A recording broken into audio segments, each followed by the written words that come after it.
Champions trophy ఫైనల్లో ఏమైనా జరగొచ్చని New Zealand batter Kane Williamson అన్నాడు. భారత్ అద్భుతమైన జట్టని చాలా బాగా ఆడుతోందని పేర్కొన్నాడు.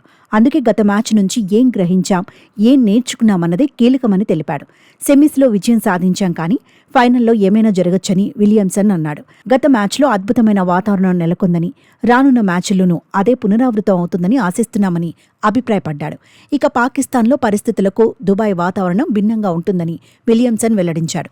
అక్కడ కండిషన్స్ పూర్తిగా వేరని, మనం చివరికి వచ్చేసరికే గెలుపు కోసం ఎలా ప్రయత్నించామనేదే కీలకమని తెలిపాడు. మా దృష్టిని వచ్చే మ్యాచ్పై కేంద్రీకరించాలని, అది మాకు చాలా ముఖ్యమైన అవకాశమని కేన్ చెప్పాడు. మరోవైపు సెమీస్లో రచిన్ ఆట తీరును పొగడ్తలతో ముంచెత్తిన కేన్ అతడు అద్భుతమైన ఆటగాడని పేర్కొన్నాడు. రచిన్లో ప్రత్యేకమైన ప్రతిభ ఉందని, నేను అతడితో కలిసి బ్యాటింగ్ చేసిన ప్రతిసారీ గొప్పగా ఫీల్ అవుతానని అన్నాడు.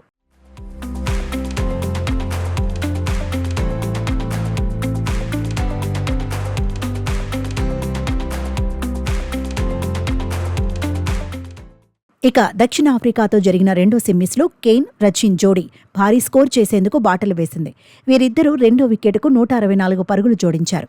ఈ మ్యాచ్లో విలియమ్సన్ 102 పరుగులు చేయగా, రచిన్ కూడా 108 రన్స్తో అదరగొట్టాడు. దీంతో న్యూజిలాండ్ జట్టు 362 పరుగుల భారీ స్కోర్ సాధించింది. ఆ తర్వాత బ్యాటింగ్ చేసిన దక్షిణాఫ్రికా 9 వికెట్ల నష్టానికి 312 రన్స్ మాత్రమే చేయగలిగింది. ఇక ఈ మ్యాచ్లో విలియమ్సన్ అన్ని ఫార్మాట్లలో కలిపి 19,000 అంతర్జాతీయ పరుగుల మార్కును దాటేశాడు. అంతకుముందు కోహ్లీ, సచిన్, లారా మాత్రమే ఈ మార్కును దాటారు. మరోవైపు ఈ మ్యాచ్లో తన 15వ వన్డే శతకాన్ని పూర్తి చేశాడు. న్యూజిలాండ్ తరపున అన్ని ఫార్మాట్లలో అత్యధిక స్కోర్ చేసిన ఆటగాడిగా కేన్ విలియమ్సన్ నిలిచాడు.